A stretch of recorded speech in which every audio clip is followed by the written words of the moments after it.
saling maki, caci, dan lain sebagainya, sehingga kita tidak menggunakan energi kita untuk bersama-sama membangun Indonesia menjadi lebih baik. Seperti Pak Fadlizon ini juga sering menimbulkan kontroversi, terjadi masalah, bukan dalam rangka untuk membuat Indonesia menjadi lebih baik. Ini yang harus dirubah oleh kita bersama-sama. Salam Pancasila, salam penegakan hukum.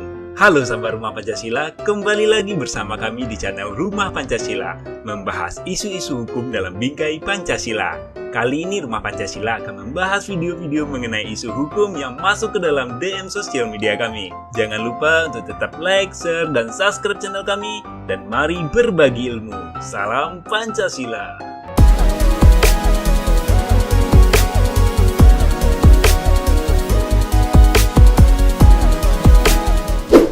Salam Pancasila dan salam penegakan hukum. Selamat pagi Indonesia, selamat pagi sahabat Rumah Pancasila. Ini ada kontroversi dari Fadlizon ini tentang Densus 88 yang beliau minta untuk dibubarkan. Dia mengatakan narasi semacam ini tak akan dipercaya rakyat lagi, berbau Islami fobia. Dunia sudah berubah, sebaiknya Densus 88 ini dibubarkan saja. Ada komentar menarik di Detikcom ini dari Perangkal Gambar. Dia mengatakan DPR yang harusnya dibubarin. Sepakat saya. Kalau DPR itu kan harusnya hadir untuk mengakomodir seluruh aspirasi dari masyarakat di bidang apapun, kemudian dibawa untuk duduk dan dibicarakan secara bersama-sama dengan eksekutif, kemudian bertelurlah regulasi dan sebuah pelayanan-pelayanan yang dilaksanakan untuk rakyat ya. Dan karena selama ini rakyat masih banyak yang tidak merasakan pelayanan di bidang kesehatan, di bidang pendidikan, di bidang sosial, di bidang apapun di Rumah Indonesia termasuk lapangan pekerjaan, maka saya sepakat ini. Kalau DPR itu dibubarkan aja cukup sepakat saya. Kalau mereka tidak hadir untuk rakyat. Kemudian dari Maklar Loker ini juga mengatakan setujukah jika DPR dibubarkan? Pertanyaan ini.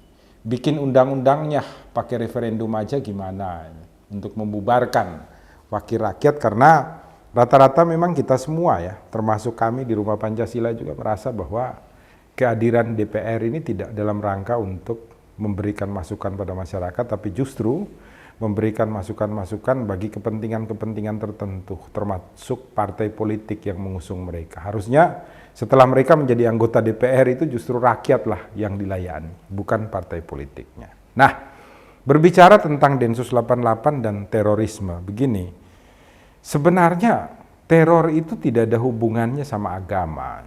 Agama itu hanya dipakai sebagai jembatan untuk kemudian merekrut orang-orang, kemudian orang-orang ini dijadikan sebagai teroris untuk melaksanakan kegiatannya di lapangan. Kalau kita berbicara mengenai terorisme dan teroris, mereka ini adalah orang-orang yang menimbulkan kekacauan, menimbulkan rasa takut di dalam masyarakat yang berkepanjangan, sehingga terjadi dinamika di mana masyarakat itu selalu ada kekacauan di dalam kehidupannya, sehingga tidak menjadi tentram, pembangunan tidak dapat berjalan dengan baik, masyarakat tidak nyaman hidup, penuh dengan rasa ketakutan.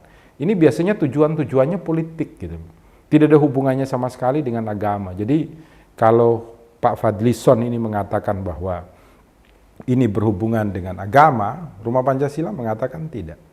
Tidak ada satupun agama yang hadir untuk membuat kekacauan di dalam masyarakat. Tidak ada satupun agama yang hadir untuk menimbulkan rasa ketakutan di dalam masyarakat. Karena agama itu mengajarkan kita untuk mencintai Tuhan dengan cara mencintai seluruh ciptaannya, dengan cara merawat seluruh ciptaannya, dengan cara melayani seluruh ciptaannya. Itu adalah ajaran agama, ajaran aliran-aliran kepercayaan yang ada di Indonesia. Jadi Densus 88 ini tidak pernah itu melakukan sebuah kegiatan penegakan hukum yang kemudian menyerang agama apapun di Rumah Indonesia atau aliran kepercayaan apapun di Rumah Indonesia. Yang ditangkap dan dibina oleh Densus 88, ditangkap dan dibina oleh Densus 88 adalah mereka-mereka yang melakukan kegiatan teroris. Kegiatannya apa? Yaitu tadi, membuat bom untuk menimbulkan rasa takut bagi masyarakat, membuat bom atau melakukan tindakan-tindakan penyerangan terhadap penegakan hukum, orang-orang di dalam kehidupan publik untuk kemudian menimbulkan kekacauan di rumah Indonesia. Itulah.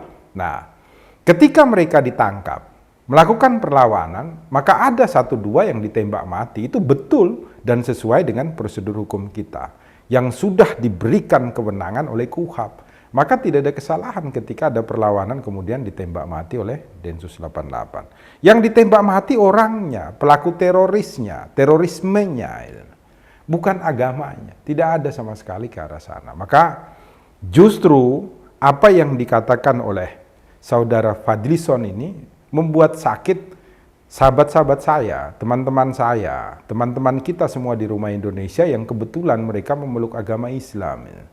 Karena tidak ada penyerangan sama sekali terhadap agama Islam. Agama yang baik, yang membawa cinta kasih bagi kita semua di rumah Indonesia ataupun di dalam seluruh dunia. Nabi Muhammad itu mengajarkan cinta kasih dan kebaikan. Sekalipun banyak orang yang tidak suka kepada Nabi Muhammad melayani mereka dengan penuh cinta kasih dan kebaikan. Ajaran-ajarannya semua termasuk di hadis-hadisnya yang saya juga pernah baca, tidak keseluruhan ya. Karena saya pemeluk Katolik, tetapi saya menghormati Nabi Muhammad dan saya membaca semuanya sehingga menjadi pedoman bagi saya juga di dalam berperilaku di kehidupan saya sekalipun agama saya Katolik. Maka saya ingin mengatakan narasi ini narasi yang salah. Oleh karena itu saya dan Rumah Pancasila dipercaya oleh pemerintah ya, dalam hal ini Kementerian Sosial dan juga BNPT, kami itu melakukan pembinaan terhadap 45 lebih gitu. Mantan terorisme yang berada di wilayah Jawa Tengah, Yogyakarta.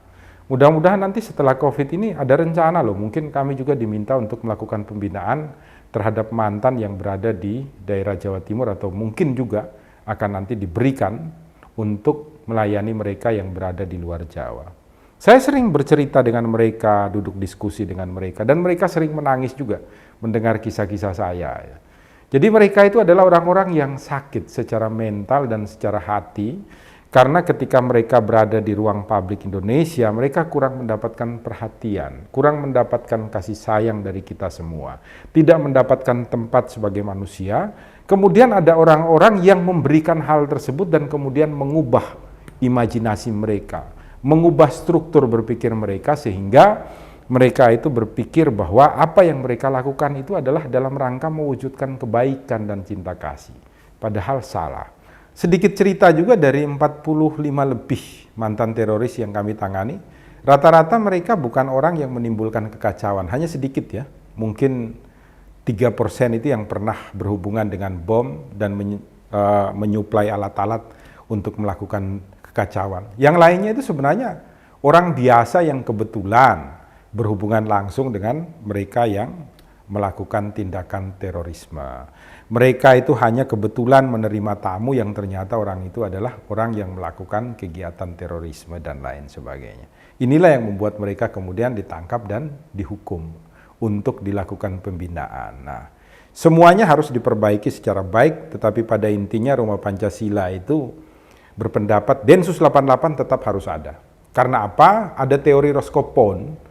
Kalau Indonesia dibiarkan terjadi konflik, terjadi kekacauan yang terus-menerus, maka kita tidak dapat membangun Indonesia menjadi maju.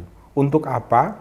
Untuk mewujudkan keadilan sosial, kesejahteraan sosial bagi kita semua. Kita buat kacau dalam hal apapun, bukan hanya terorisme, termasuk ungkapan kata-kata yang kemudian menimbulkan kegaduhan dan menimbulkan perang antara golongan satu dengan yang lain. Saling maki, caci, dan lain sebagainya, sehingga kita tidak menggunakan energi kita untuk bersama-sama membangun Indonesia menjadi lebih baik. Seperti Pak Fadlizon ini juga sering menimbulkan kontroversi, terjadi masalah, bukan dalam rangka untuk membuat Indonesia menjadi lebih baik. Ini yang harus dirubah oleh kita bersama-sama, termasuk Pak Fadlizon dan teman-teman kita yang berada di DPR Republik Indonesia. Ini yang pertama. Kemudian Roscoe-Pound itu mengatakan, oleh karena itu harus dilakukan sebuah rekayasa sosial atau balancing of interest, yaitu dalam rangka melakukan perubahan terhadap individu, terhadap sosial, kemudian terhadap kelompok masyarakat, sehingga mereka dapat menjadi baik, sehingga kemudian konflik di dalam masyarakat menjadi hilang.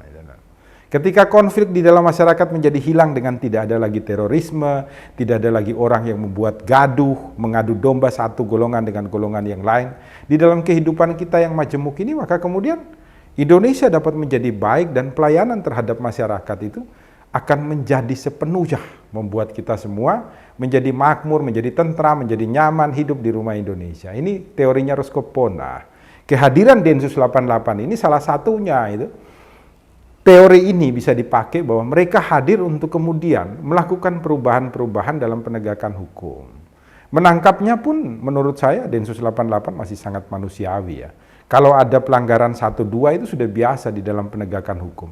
Di Amerika, negara demokrasi yang sudah begitu maju saja, pelanggaran hukum di lapangan juga itu sangat banyak. Apalagi di Indonesia yang kita belajar. Tetapi percayalah, dengan Pancasila di mana ketika kita menerapkan seluruh perintah Pancasila secara baik di dalam penegakan hukum khususnya di bidang terorisme, maka kita akan mampu untuk membuat Indonesia menjadi lebih baik. Intinya adalah Densus 88 tetap harus dipertahankan, justru harus ditingkatkan kinerjanya sehingga benar-benar mampu mempraktekkan nilai-nilai Pancasila secara baik di dalam kegiatan mereka melakukan penegakan hukum dan melakukan pembinaan terhadap seluruh anggota teroris yang ada. Selamat untuk Densus 88 yang mampu membuat seorang narapidana atau seorang warga binaan teroris mengungkapkan tentang keberadaan bom sebanyak 35 kilo. Sehingga apa? Sehingga mampu untuk menghambat tidak terjadinya ledakan bom itu ketika dipakai orang-orang yang tidak bertanggung jawab dan kemudian menghancurkan Indonesia kembali. Salam Pancasila, salam penegakan hukum. Jangan lupa selalu berbagi informasi di Rumah Indonesia, selalu berbuat baik, dan marilah kita hadir untuk membuat Indonesia menjadi lebih baik.